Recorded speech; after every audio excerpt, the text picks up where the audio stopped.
এই ছোট ছোট রুটি খেয়ে আজকে মন ভরাবো, পেট ভরাবো। আরে ধুর, এই ছোট ছোট রুটি খেয়ে কখনো পেট ভরে? এটা দিয়ে আমি একটা মজার নাস্তা তৈরি করব।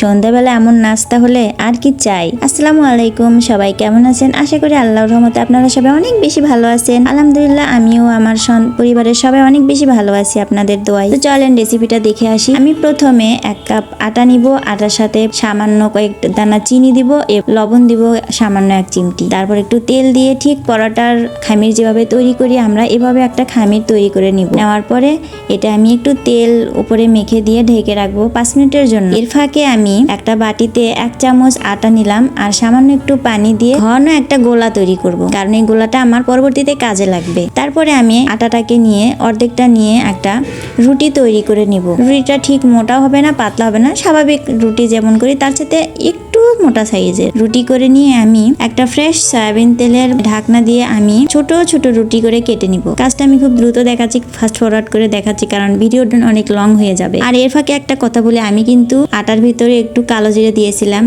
কারণ কালো জিরার ফ্লেভারটা আমার খুব বেশি ভালো লাগে। আর মসমসি খাবারে কালো জিরা খাওয়াটা অনেক বেশি ভালো। কালো জিরা আমাদের শরীরের জন্য খাওয়াটা অনেক বেশি উপকারী। কালো জিরা খাওয়ার গুণের কথা বলে কখনো শেষ করা যাবে না, এটা আমাদের জন্য এত এত জরুরি, তাই সবাই নিয়মিত কালো জিরা খাবেন। তারপরে আমি এই ছোট ছোট রুটিগুলোকে একটার পর একটা সাজিয়ে নিলাম এবং ওই আটার ভিতরে নখটা দিয়ে মাঝখানে একটু আমি 1 ফোঁটা করে দিচ্ছিলাম, কারণ একটা আটার সাথে আরেকটা খুব ভালোভাবে সেট হয়ে যাবে এজন্য।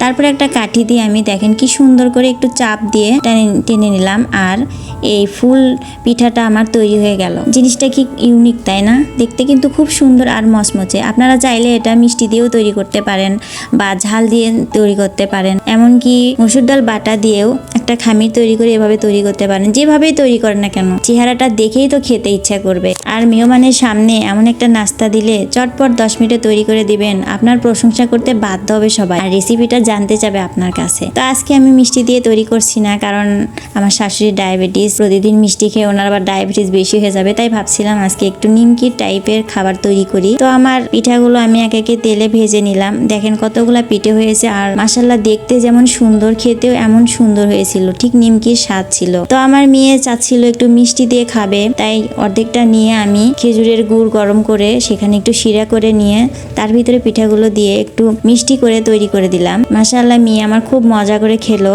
আর আমারও খুব মিষ্টি জাতীয় জিনিস ভালো লাগে, আমিও খেয়ে নিলাম। আমার রেসিপিটা যদি আপনাদের ভালো লাগে তাহলে এভাবে নিশ্চয় একদিন করে খাবেন আর আমাকে জানাবেন। আর আমার ভিডিওটা আপনারা কোন জেলা থেকে দেখতেছেন অবশ্যই আমাকে জানাবেন, আর একটা সুন্দর কমেন্ট করে যাবেন, আর সেই কমেন্ট ধরে আমি আপনাদের বাসায় গিয়ে ঘুরে আসবো, কথা দিলাম। ভিডিওটা ফেসবুক থেকে দেখে থাকলে আমাকে প্লিজ ফলো করে দিবেন, আর ইউটিউব থেকে দেখে থাকলে অবশ্যই আমার চ্যানেলটাকে সাবস্ক্রাইব করে দিবেন।